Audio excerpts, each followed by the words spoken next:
Hi, I'm Lucy Feldman, and I'm joined by 2020 TIME100 honoree Dr. Ibram X. Kendi. Welcome, Ibram. Hello, it's great to be on. It's super exciting to be talking to you as a new member of the TIME100, which is this huge community of people that we recognize every year for being the most influential people in the world. And I'd love to start with just what that means to you, and more broadly, what it has felt like to have your work recognized, debated, celebrated on such a major scale this year. I think obviously it's a tremendous honor to be a member of this community of incredibly important people. And certainly it's an honor for people to be reading and debating and saying helpful and constructive things, about my work. But at the same time, I think that what's got me to this point is because I've just been so razor focused on the work, so razor focused on transforming and thinking about ways to transform, the world, and to shatter sort of racism. And so that's really always going to sort of be my focus. And certainly it's incredible to be recognized, for that. But I always try to keep myself centered and planted and to really focus on the people who are suffering under the boot and knee of racism. It always comes back to the work. And in the intro piece that we just saw, you described how books can help people understand that when it comes to racism, it's not always the people, it's policies that really need to be addressed. Can you explain that a little bit more? Sure. I've studied the long history of racist ideas, and racist ideas make humans believe that there's something wrong with other humans, that there's something wrong with those other racial groups, there's something wrong with those people who don't look like us. And they are the reason why there's racial inequity and injustice in our society. And so, what I'm calling on people to recognize is that there's nothing wrong with any racial group. And the real cause of those inequities that we face in the United States and around the world is policies. And we need to transform and change those racist policies. And that's where we need to be focused on. That they are the problem, those policies, not people. It makes a lot of sense. And one of the policies that you've pointed to as a major contributor to inequity, to racism in this country in particular, is healthcare. There's never been a more poignant and important time to examine our healthcare policies.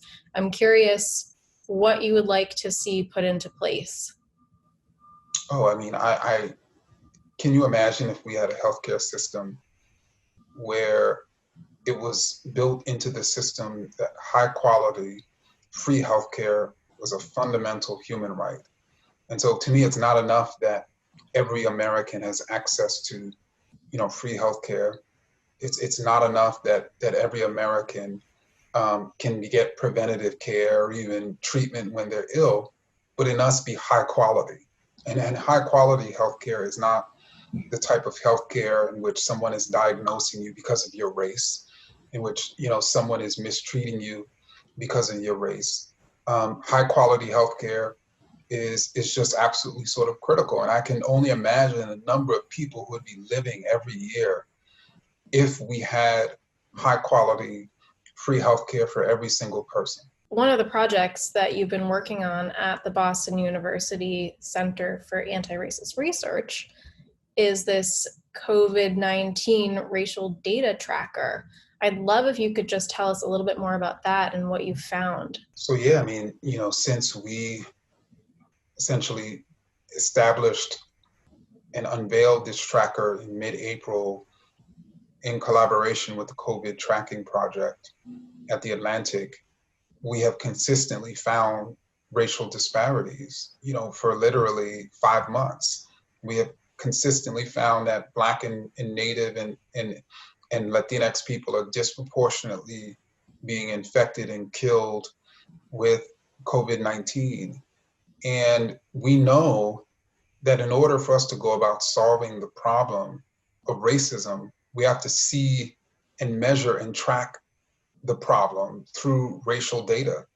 And so that's why, we've been tracking this racial data to really put up a mirror to America for these disparities. But also we aim at the Center for Anti-Racist Research to build a racial data tracker in general, in which we're tracking in real time all the racial health disparities, in which we're tracking educational disparities and criminal justice inequities and economic inequality, because we need to know where the hotspots are in order to fight racism. It's such an interesting project. I'm so curious to hear at the center and the broader focus, what are some things that you're zeroing in on right now? Or are you pretty much focused on COVID-19, which would make a lot of sense?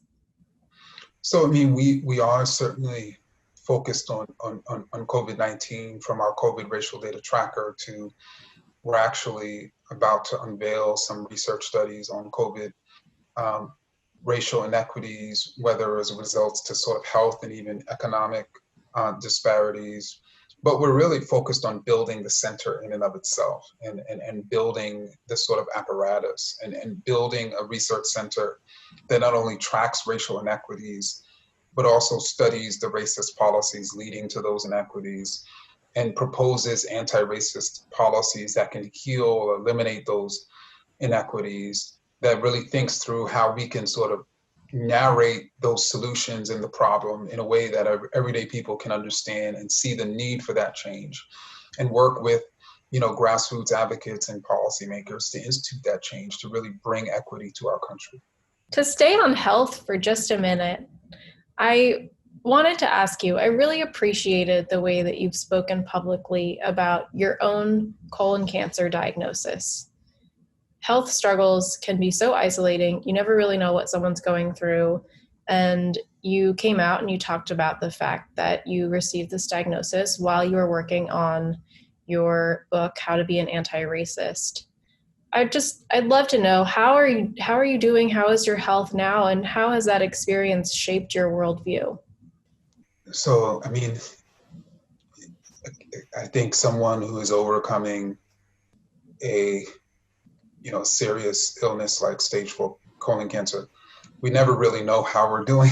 We never know what's brewing, in our bodies. And we certainly hope, and I certainly hope, that there isn't, cancer cells brewing. Since the last time we checked, we didn't see any, but so, but, I just think that you're absolutely correct. When I was battling cancer, it was in public. I didn't really announce that I had battled, or I was still battling, colon cancer, till a year after I was diagnosed. And so there are many people right now who are walking around battling a serious illness that we don't know. And so I think it shows us the importance of being graceful and caring to people, even when it's hard for us to do so and to be so, because we just never know, who and what people are going through. Yeah, absolutely. I've had illness in my family, and health touches everything. It does. I mean, you can't do anything if you're not healthy, right? Your physical health, and, it was an eye-opener for me in terms of how critical it is for me to take my physical health first, and to ensure, that I am doing what I need to do on a daily basis to try to remain healthy. Well, I'm really glad that you're doing well, and thank you so much for talking about it and sharing your perspective on that. Of course. Switching gears a little bit, alongside the pandemic, obviously we're sort of talking about this already, but just to name it, we're in the middle of a huge movement for racial justice. And to me, it feels incredibly powerful. It feels like something I've certainly never lived through before. But I'm curious, as a historian, how do you think this time will be remembered? It's either going to be remembered as a time in which you had a greater awareness of racism than at potentially any other point in American history, but that awareness did not translate into action. So it's either going to be looked at a time of great dismay, because our children and grandchildren and great-grandchildren are going to be angry that we didn't seize this time, we didn't seize this moment. Or it's going to be looked at a time in which, again, it was this incredible amount of awareness of racism was translated into action, in which Americans were willing to support the big solutions to this big problem, in which Americans started asking questions like, how do we eliminate the racial wealth gap? Not reduce it. How do we eliminate gaps in school funding? How do we eliminate disparities in police violence? How do we eliminate racial health disparities? And so it's going to hopefully be a time that historians write about in which we ask those questions, and then we answer them with policy proposals. Mm-hmm. And we develop the political will to drive into place those policies that then presumably led to equity in areas that has never existed before in United States history. It makes me very excited to hear you talk about that way. I mean, I hope that that's the outcome that we see. I hope that we see all these changes. I mean, it's so important. It's everything. It is. And I think that's what we need to be fighting for. And that's why I'm advocating for people to advocate for immediate equality, you know, not policies that will gradually sort of reduce inequity, because if we should not be thinking about what's the most politically viable. We should be thinking about what is going to bring the greatest amount of relief to the greatest amount of people. Mm-hmm. You know, and I think if we're thinking there, then we'll be thinking about, again, those policies that can eliminate these disparities. You've spoken before about how racism hurts everyone, including white people. And I feel like that is a great message to drive home to anyone who's feeling resistance to this. Can you talk about it a little bit with us now? Sure. So I think that it's racist policies disproportionately sort of harm, you know, people of color, particularly Black and brown and indigenous, you know, people. But that doesn't mean that they're not harming white people too, just at lesser rates. And so you take, for instance, voter ID laws, which, you know, one North Carolina court a few years ago found was sort of targeting African-American voters with surgical precision. That doesn't mean that there weren't white voters who too were disfranchised between that voter ID law. You know, or if you take it back 100 years, yes, Black people were widely disenfranchised as a result of Jim Crow voting policies, but many poor whites were disenfranchised too. That indeed, some people believe that one of the reasons why states like Georgia started opening back up by late April is because many people started recognizing that the people who were predominantly those who were dying in Georgia were Black. And so as a result of that opening, it led to, of course, Black people continuing to die, but you know who else died? White people too, not at greater rates, but who knows how many white lives would have been saved if these states did not open back up, right? And so I think just like how many Black lives and Latinx lives and Asian lives and the lives of really all Americans.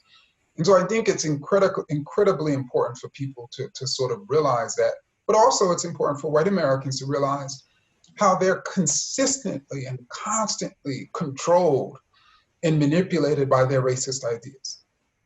I mean, you have a president right now who is saying to white Americans, you know what, I can control you by your racist fears of Black and brown people. So I'm going to run a whole sort of campaign on law and order and make you believe that I'm going to save you from those violent sort of predators, and I'm going to win re-election off of that. It doesn't matter that I've, you know, botched the COVID response. It doesn't matter that I've driven the country into an economic recession. It doesn't matter that, you know, we're facing the horrific effects of climate change. You're not going to care about any of that.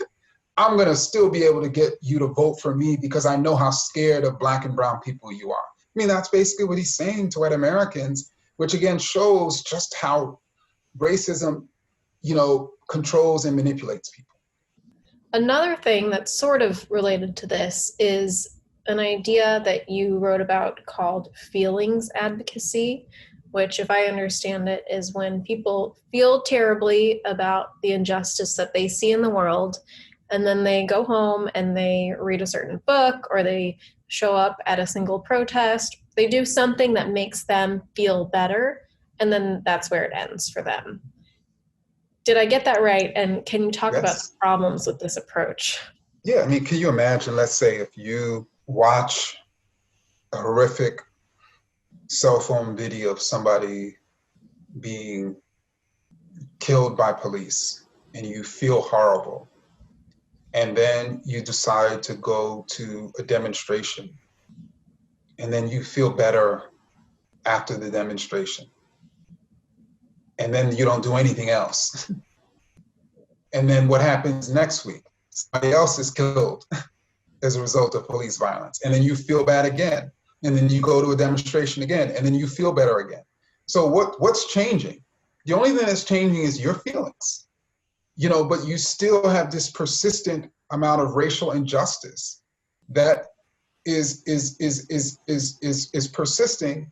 And so the question is, are you really trying to make yourself feel better, or are you really trying to change society? Because if we're trying to change society, then we're not going to feel better because we went to a demonstration or we read a book. We're going to feel better when people are no longer dying because of the color of their skin.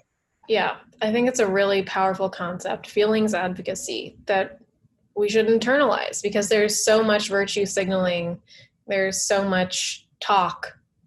And what would you suggest that the people who really want to take action should do? What's the best course of action? I think people who want to take action should think about what they have to give to this larger movement, anti-racist movement. And meaning, do they have the ability to join a local organization that's challenging racism? Do they have the ability to fund that organization? Do they have the ability to provide some sort of expertise to that organization?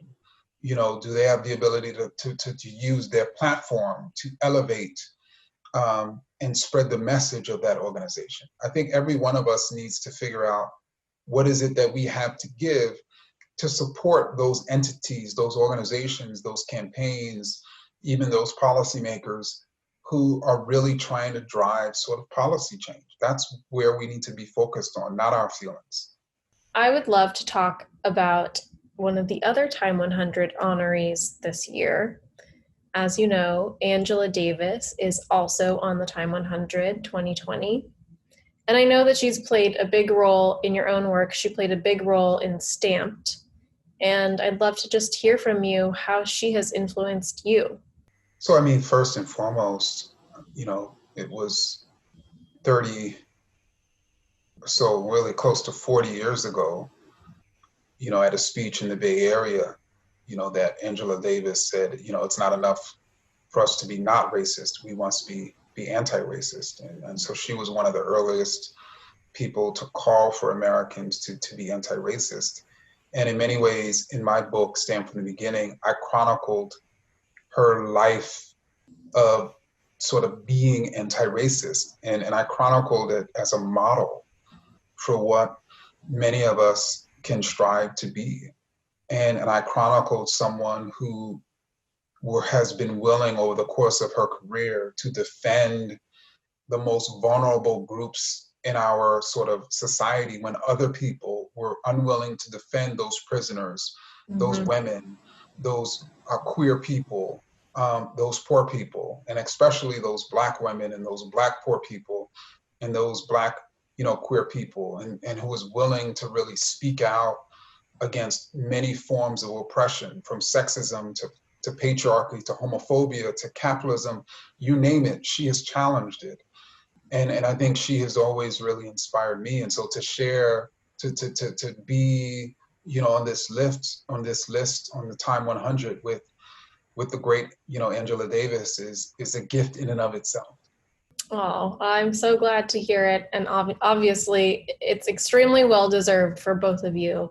Fantastic to have you both on the list this year. So, looking ahead to next year, I just saw actually on my friend Mitch Jackson's Instagram, shout out to Mitch Jackson, who's a wonderful author, that you have another book coming out. The book is called 400 Souls, and it's an anthology of a bunch of writers, and you edited it with Dr. Keisha and Blaine. What can you tell us about the book? Yeah, so 400 Souls is really a collection that we edited, Keisha and I, of 90 writers, of 90 Black writers who literally, as a community, wrote the 400-year history of people of African descent, in colonial America and the United States. And so what happened is we actually we had 80 writers who each wrote 5 years, amounting to 400 years. And then we have 10 poets who each wrote poems based on 40 years, of history. And so, we felt who better than a community of writers to write a history, of a community, particularly when this community celebrated its 400th year. So, 400 Souls, we hope, is not only a book that writes history, but is history, that it's like a diary entry into really the history of letters, so people can have some sense of what Black people at the 400-year mark were thinking and thinking about their past and even their present. That's genius. I cannot wait to read it. It sounds incredible. Yeah, I can't wait for it to be out in the world. 400 Souls is coming. I feel like, as a final note, it's always nice to think a bit about the future and what gives you hope. I actually derived hope not from something I'm seeing in society, but really a philosophical belief that in order to bring about change, we have to believe change is possible. And so to me, hope fuels change making. It fuels activism. It fuels campaigns. You have to believe you can do the impossible in order to wake up every day and fight for what's on the other side. And I just believe we can do the impossible, which is to create an anti-racist world. It's incredibly inspiring to hear you talk about it. Thank you so, so much for joining us, Ibram. You're welcome. Thank you for having me.